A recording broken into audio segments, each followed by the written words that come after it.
good afternoon. I want to thank you very much for being with me on my daily dose. As I always give a health update on myself as far as that goes, things have gone very well today. I've got a biopsy and a heart cath coming up on Thursday, and I expect that to go the way they always do, which is pretty much perfect. I have great blood work, good biopsies, no rejections, so I expect that'll be the same. I start tomorrow with cardiac rehab, and so I'm not looking forward to that. They torture people up there, but I'm going to go do it anyway because I have to. But no, I think I'll get a lot stronger with that, so I'm really thankful to have even that opportunity. As far as the way things are going to go today on our program, I have a special guest with me. It's Debbie Watts. She's known as Deb around this community. She is not only a friend of ours, but a cousin of mine, and she's been struggling for quite a few years, since 2008 with cancer.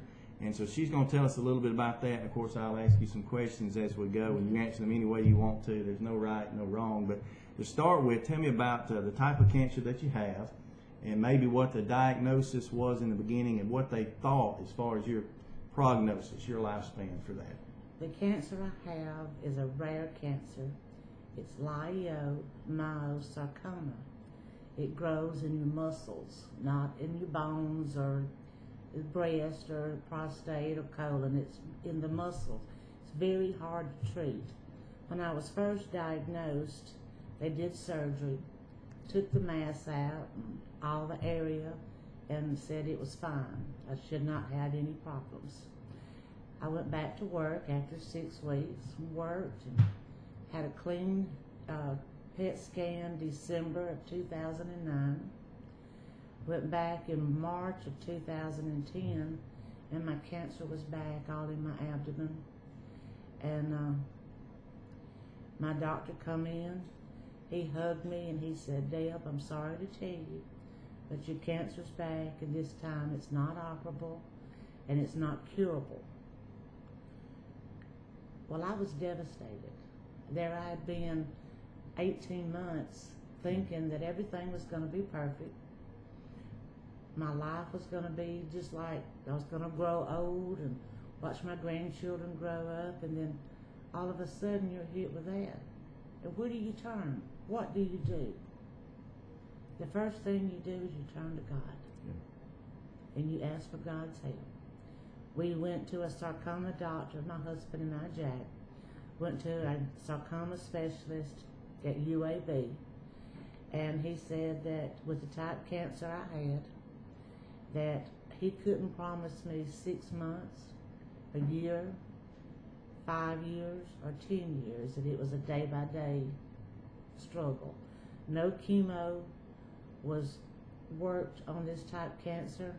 It held it at bay until it got chemo resistant. Then it would quit working. And that's been my case. I've been changed from one chemo to the other. One will work for a year, then it quits. One will work for 6 months and it'll quit. I had one that actually worked for 292 days. I took it, it was an oral chemo, and that's been good. The one I'm on now is Doxil. It's a very hard drug, very hard chemo, but some days I can't raise my head up, or I don't feel like moving, don't feel like saying a long prayer. I just say, thank you, God, and He knows what I need that day. Absolutely. One of the things I've known about you, because I grew up with you and your children at your house most of the time, but and you're not ashamed to admit, you spent a long time really away from God, not serving Him. And so basically what's happened is, and it was prior to the cancer, yes, but you made the decision to come back to God, to start, following Him and doing what He requires, of course, repented, and then the cancer sets in. So now, as you said, you've got somewhere to turn. A lot of people don't have that. And that's unfortunate for them, but you were able to come back and to do that. And so tell me something about maybe how that helps you. Obviously, it's a ballpark statement, but how that helps you every day, just waking up and knowing that God's there for you. If I did not have God on my side, knowing that every second of the day I could call on Him and just, like I said, say, thank you, God, or please help me, God, or please be with me, I've only met one person throughout the 3.5 years of my chemo that was not a Christian. And I asked him point blank, I said, how do you get up every day? How do you survive? How do you go through this when you're so sick you can't raise your head up? How do you do it without having God there to hold your hand? To know that all you have to do is just reach out in prayer and He's there. And he looked at me and he said, I don't know, I just do it. I said, I don't see how. He doesn't do it well. No, that's for he sure. does not do it well. Yeah. He was not only faithful to God, he was not faithful to his chemo. He would miss his appointments, and I never knew what happened to him. I guess I hope and pray that he's okay, and I pray that he will find God before it's too late. Yeah. Well, it's unfortunate that people end up in that position, but they put themselves there. They do. Mm-hmm. And then they miss out. I know as far as me and my illness, and surely you're the same, God obviously is the first thing that comes to mind. The church, the support that you receive from them, even if it's just prayers that they offer. Our church has been great. We have some of the best people in our church. There's so many of them that I could call by name that call me, send me cards. Bobby and Kathy, Travis and Bonnie. I know there's not, I could pick up the phone any time of the day or night. And Linda and James, there's just, I could call on Shane. I know he would come. I could call on any of our ladies and tell them that I don't feel like cooking. Could you cook for me? And that's been one of my downfalls, is being that when they called and said, can we cook, my pride has said, let's just wait. Let me wait a little bit. Mm-hmm. Please let me try to do. It's not that I don't appreciate them cooking and bringing to me, but I'm so independent that I want to do as long as I can. And, well, can we do anything? Yeah, come see me, pray for me. If you got an extra bowl of pinto beans, bring them over. But don't bring a whole meal, because it's just me and Jack. Right. And they have brought us meals, and when times that we really needed them, when I told them that we've needed them, they brought them, and that's been great. And I couldn't have asked for better support in them. The cards I get, the phone calls, and when you hear your name called from a man saying a prayer, you know that somebody loves you. Right. Somebody besides your family.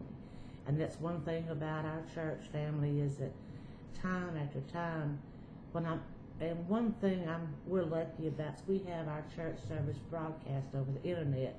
And there's a lot of times I don't get to go, but I still get to worship in my home watching our church service.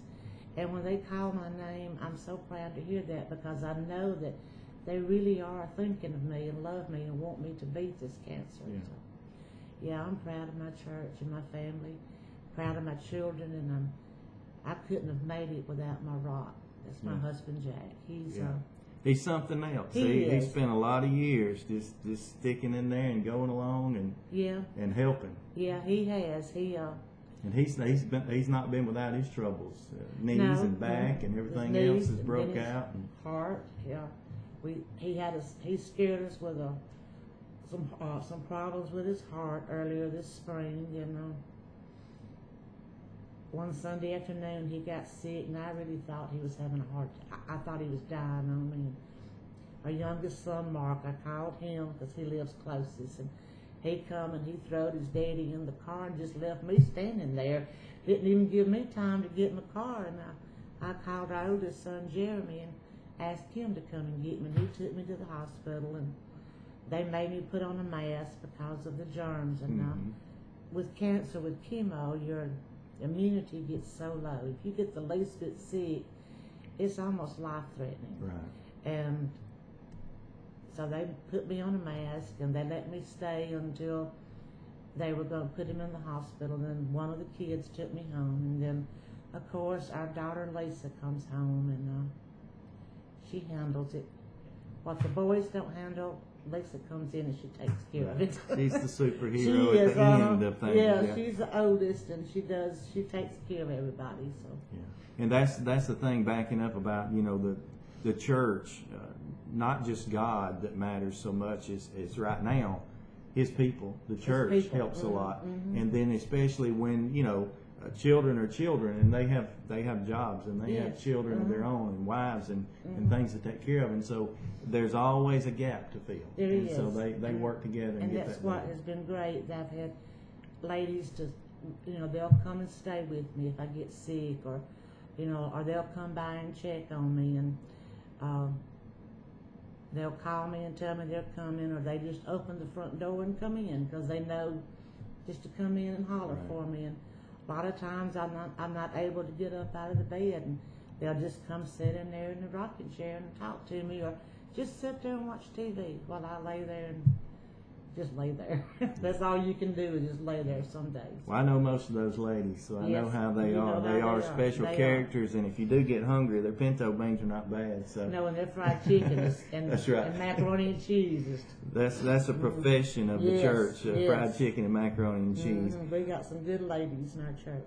Well, as far as that kind of covers a lot of things, but as far as and I know this is a difficult question too, but as far as your outlook, I know with me at least, prior to receiving my heart transplant, and especially waking up after surgery, my outlook changed a lot. I had a talk with my children right quick, and I said, Merles, do not complain anymore. We don't complain about anything. And so, and I know that you wake up every day and you take every day for what it is. Is there any special way that you notice your outlook change, your attitude toward others or whatever? My outlook is, as far as the way I've looked at people and looked at life, is still the same. I cherish every moment. I always have and always will. My children, my husband, and now my grandchildren. And I know why they call them grandchildren. I can be so sick and then come in there and wrap those little arms around me. That's the best medicine in the world. But my outlook is that every day I wake up, no matter how sick I am, if I'm able to raise my head, the first thing I do is I say, thank you, God, for one more day. Yeah. Thank you, God, for one more day with Jack, with Lisa and Jeremy and Mark, and those beautiful grandchildren. I beg the doctor to please give me enough time to help me get enough time, because he can't give it to me, only God can. But to try everything he could so I could see all of them graduate high school. And I probably won't get to do that. I hope to get to see our oldest grandson, Tyler, graduate this coming year. And then it'll be 4 more years before we have any more to graduate. So if God will let me just see a little bit. I've got to see a lot. I've got to see my oldest grandson play football. Well, my Lisa's oldest boy play football. Got to see him play football last year. You talk about a proud grandma. I got to see my grandson swim in a national swim meet. I got to see one of my granddaughters play baseball. I got to see my oldest grandson play softball or baseball, and get to see them do different things. And my outlook is to spend every minute I can telling other people how good God is, to try to make up for those years that I wasted not doing that. I wasted so many years not living for God, not doing what I could to spread His word, not telling my children about God. Now then, my grandchildren, the first thing I asked them was, did you go to church? Do you want to go to church with Pops? I wished I could rewind the clock back and go back and redo those years that I did not spend with God. That's what I wished. Well, there's not much we can do about yesterday, but No. we can do with today. Yes, we And can. so you have today, and I'm similar to you, and a lot of people. I don't know that anybody believes me or you either one, but I can honestly pray to God and thank God for the trouble I have. Yeah. The trouble I've had, because I would not be nearly what I ought to be without it. No. So I appreciate it, and so every day is a good day as far as that goes, no matter how bad you feel. And I tell people sometimes. I did the other day concerning being able to attend worship. You can't always do it, No. but when you do, you may come home sick, but you'll feel better. Yeah, there's a And lot so of times. there's a lot of uplifting there. So. There's several times I've gone to church and I would come home and I'd tell Jack, I said, just let me lay down for a few minutes and I'll get up and we'll finish lunch. So I just take every day as I can, and thank God for that day. Well, you're definitely one of the strongest that I know as far as that goes. At least you seem to be, and you seemingly, I know you've had a year or so in there where you weren't dealing with so much, Yeah. but you seemingly had to just stay after this the whole time and not gotten a lot of relief. That some people do. They get more relief, more remission. You hadn't gotten that, but it's not because you hadn't tried.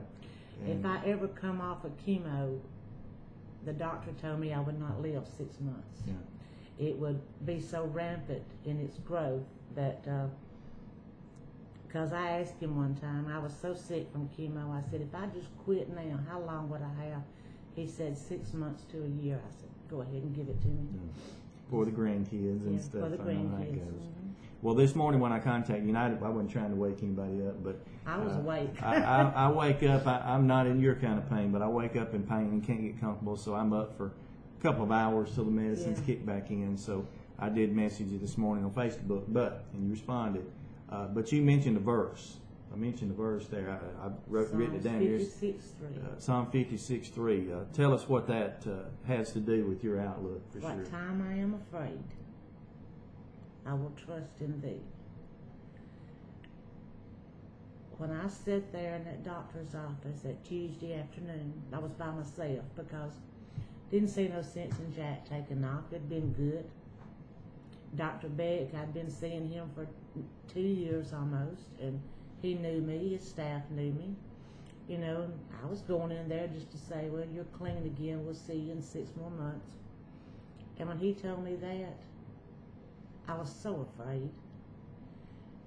I couldn't, and my husband, all 3 of my children, and my in-laws, my 2 daughter-in-law, my son-in-law, all have cell phones. And do you know that nobody answered their cell phone when I needed them? I called my boss man and was crying to him. I was afraid. I was so afraid because I didn't know what was going to happen. When somebody tells you it's not curable, there's nothing we can do, we're going to try this, but we're not sure, where else do you turn but to God and to your faith? I will trust in thee, and I trusted in Jesus. And I asked him just to be with me and to get me as far as he had planned for me. I know he has a plan for each one of us.